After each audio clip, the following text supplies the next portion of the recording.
So these graphs that are available on the left-hand side are just full screen presentation style graphs.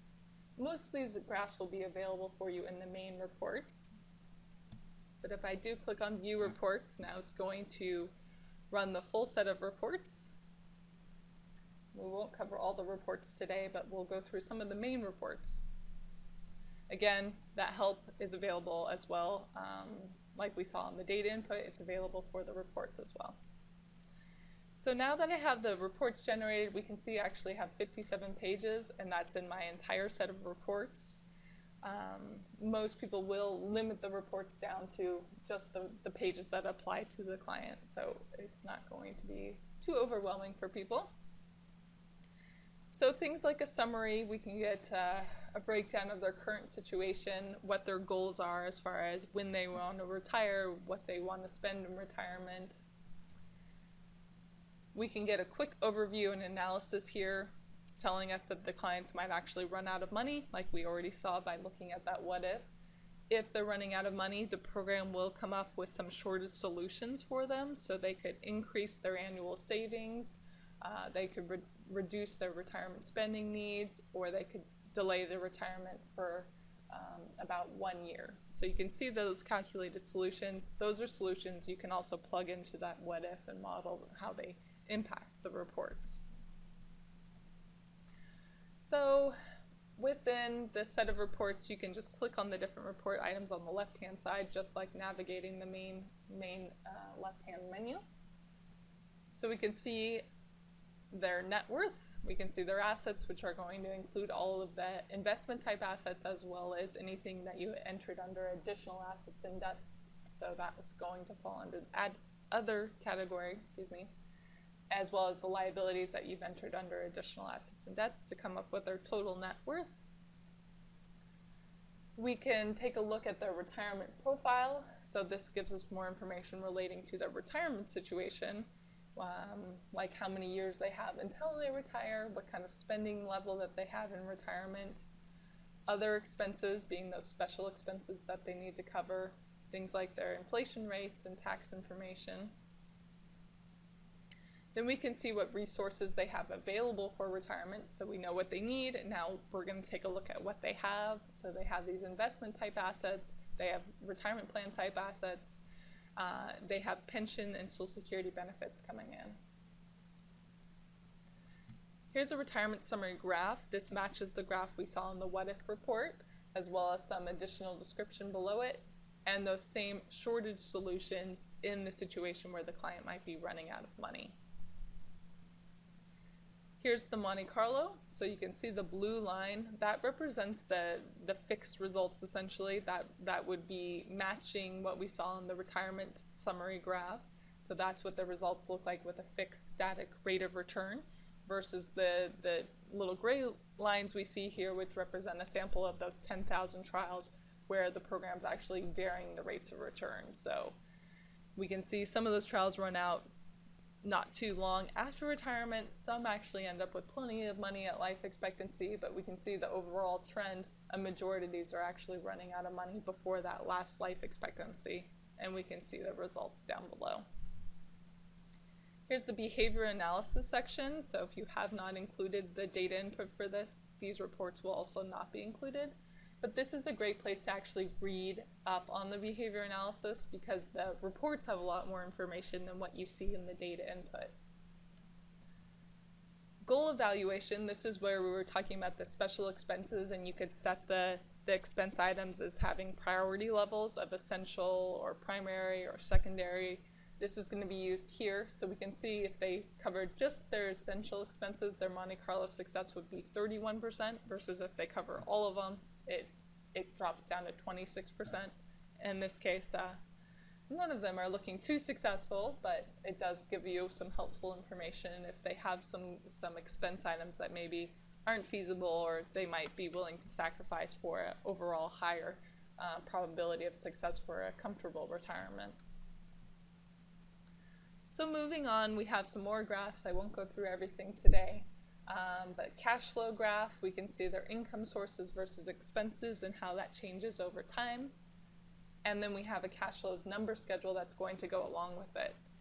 One thing that's important to know about silver is that we do have this detailed cash flow report each year, but the program is goal-based. So the program is really concerned for pre-retirement as far as what the what the clients are doing as far as the additions that they're making to their assets. So they've got earned income, they have expenses. You'll notice there's a surplus here. The program is not going to automatically save that surplus prior to retirement. So the assumption is they're saving what we've specified as additions to the assets. Anything on top of that, the program's assuming is essentially spent. So we're only going to be saving what we have marked as additions to assets. So it's that goal-based planning, looking ahead, what are our goals? What are we doing now to meet those goals? And that's that viewpoint that's available. So the surpluses prior to retirement will not be reinvested. Once they do retire, the program actually switches modes. So if they did have a surplus post-retirement, the program would save it. But in most cases, the clients would be running shortages post-retirement. In that case, the program is going to take distributions from their assets to make sure that they can cover their living expenses and taxes.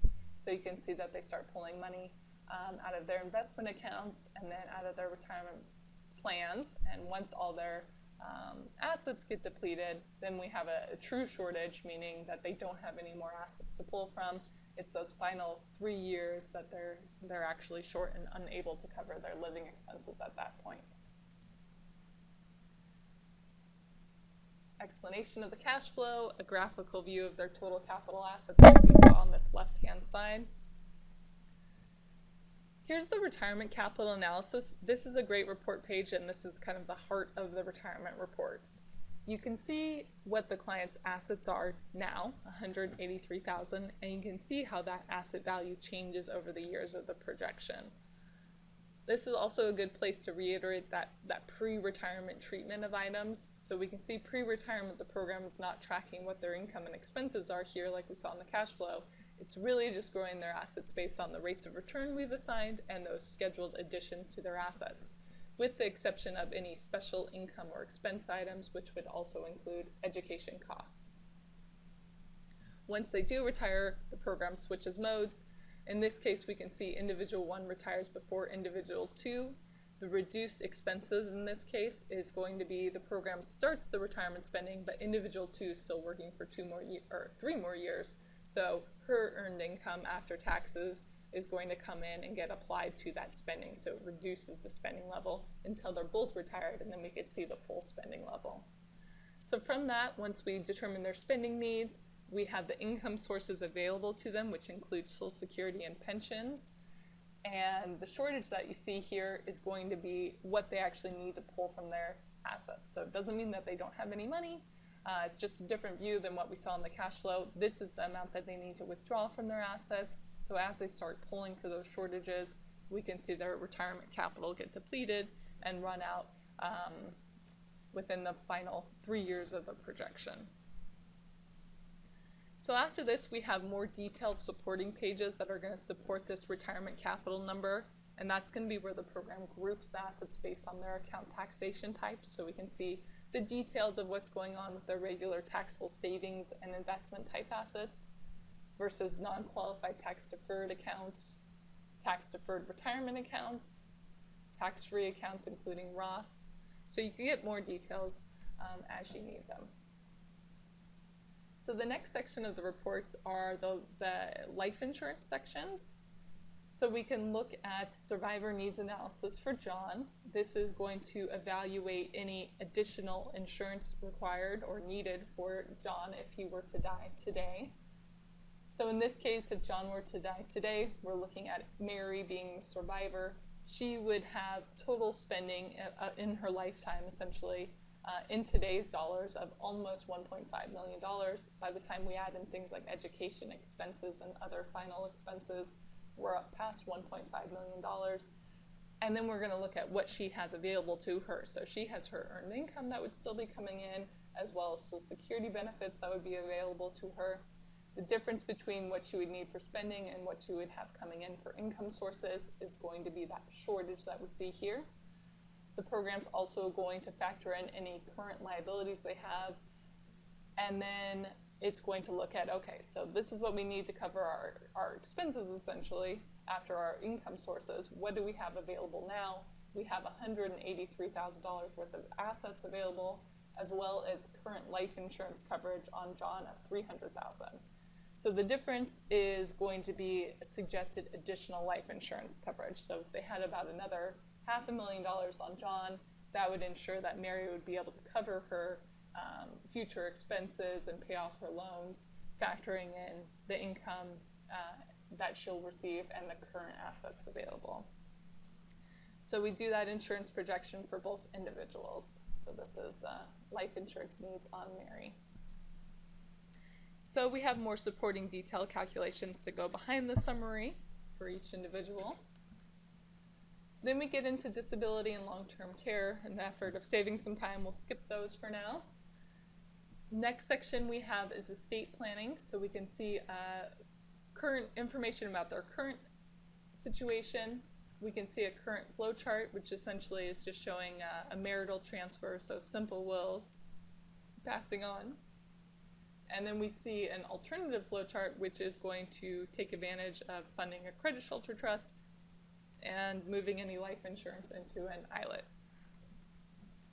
So we have the supporting detail calculations that go along with that as well as a forward-looking estate projection. So those previous pages were looking at their estate situation today. This gives you a glance 10 years out into the future as well. So the next is our education funding illustration. And this is going to be the report, if you filled out that education funding section, that's going to look at the total college costs and determine what kind of savings they need to make to cover these college costs. So we can see we're putting money away for both Janie and John.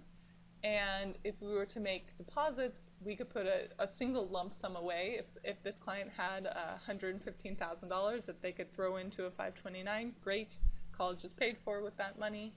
Or if they were going to make deposits, they could make level payments from now until that last child's last year of college of $13,000 a year, or just over $1,000 a month.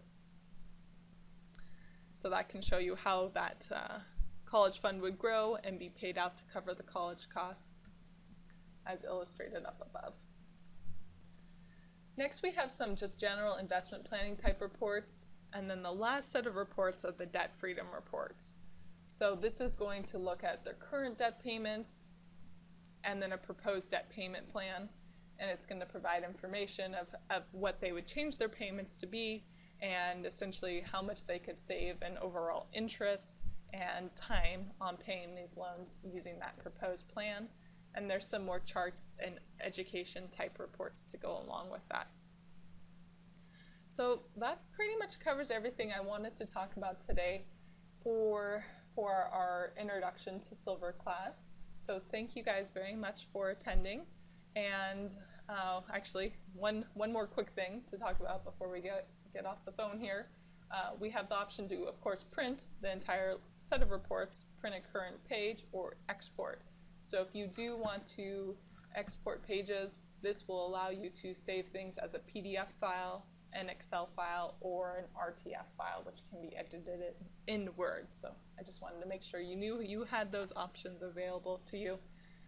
So if you want to email a client, a PDF is a great item to do that. So sorry about that, real quick note. But once again, that about covers everything I wanted to talk about for today's class. And as you work with the program and have questions, feel free, of course, just to press that F1 key on your keyboard at any time to get that help for the page you're working on. Or go ahead and give support a call for any assistance. So if you have questions of how you enter something specific, or you're trying to track through some numbers on the reports and you have questions about how some of the values are calculated, that's when you'll want to go ahead and just give our support team a call. And we're available Monday through Friday from 6:30 a.m. to 5 p.m. Pacific time. And you can reach support by calling 1-877-421-9815, and you'll want to press extension 0 to ring through to support. Or of course you can send an email, so support@moneytree.com, and you'll get a quick turnaround on your email questions as well. So thank you guys very much for attending today's class, and I hope that you get a great start using this program.